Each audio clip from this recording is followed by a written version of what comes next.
Imagine going on what feels like a normal Tinder date, then waking up locked outside on a 14-story balcony.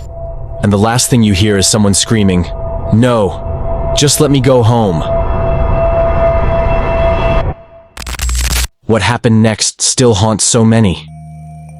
This story takes us to the Gold Coast of Australia. Beautiful beaches, high-rise apartments, a place where people come to relax, escape, meet someone new. That's exactly what Warriena Wright was doing. 26 years old, from New Zealand, visiting Australia for a wedding. She matched with a guy on Tinder. His name? Gable Tostee. Seemed like a regular night out. But what happened in the next few hours would lead to a young woman's death, and one of the most disturbing audio recordings ever played in a courtroom. This is the case of Warriena Wright and Gable Tostee. So, imagine this. You're in a new country, you swipe right on someone, you meet up for a drink. It's August 7th, 2014. Warriena meets Tostee on Cavill Avenue. They hit a liquor store, grab some beers, head up to his apartment.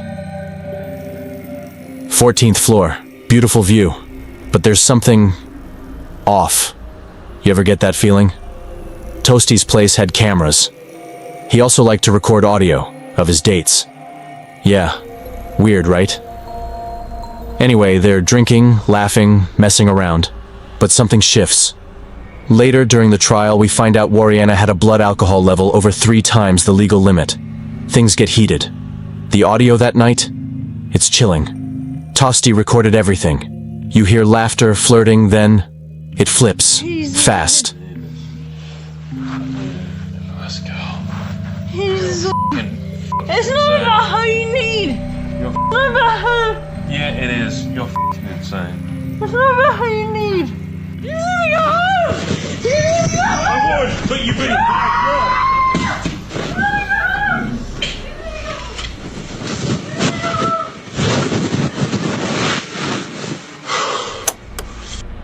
They argue, loudly.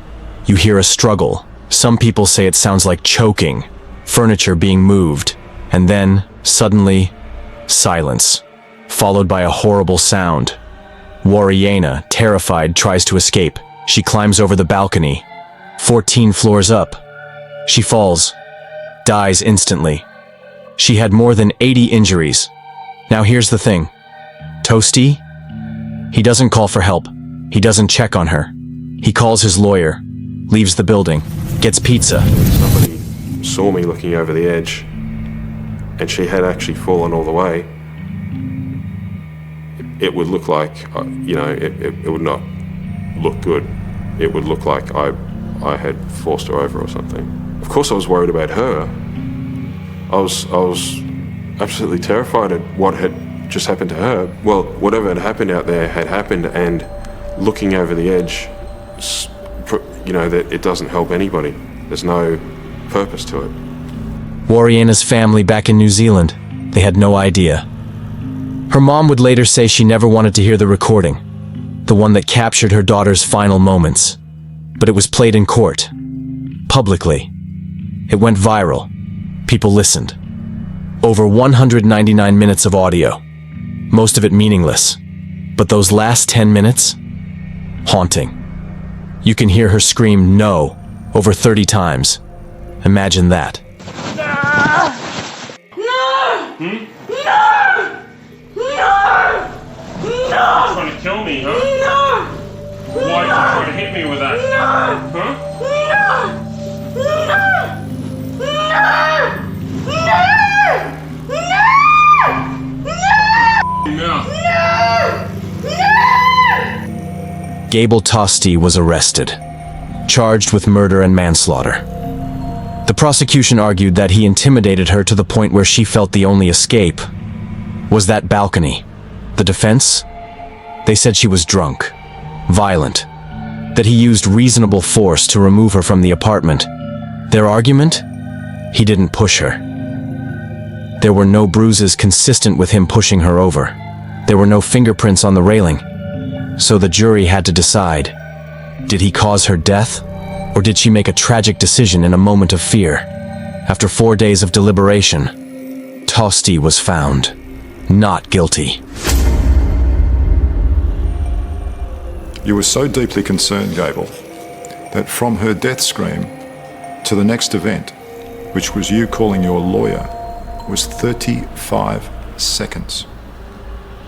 I froze on the spot and I thought, I need to do whatever is the most rational thing to do at the moment. I need advice. I need advice from somebody impartial. I had been wandering around the streets, confused, extremely drunk and in shock, and I needed to clear my head and sober up. And so I found a place that had some food. Warriena Wright's body is on the pavement. You don't even know if she's still breathing, and you are happily munching away on a slice of Super Supreme.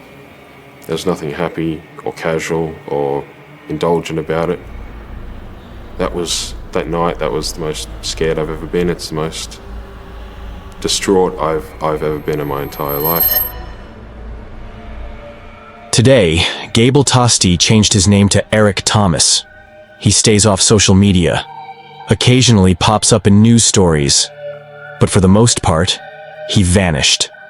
Warriena's family, they never got closure. Not really. The law said one thing, but their hearts said something else. And to this day, people argue about that night. Was it murder? Was it fear? Was it just a terrible accident made worse by alcohol, poor decisions, and arrogance? I keep thinking about that moment, when she's out there on the balcony, locked out, no phone, no help, screaming to go home. And I wonder, what if someone had opened that door? Thanks for walking down this corridor with me.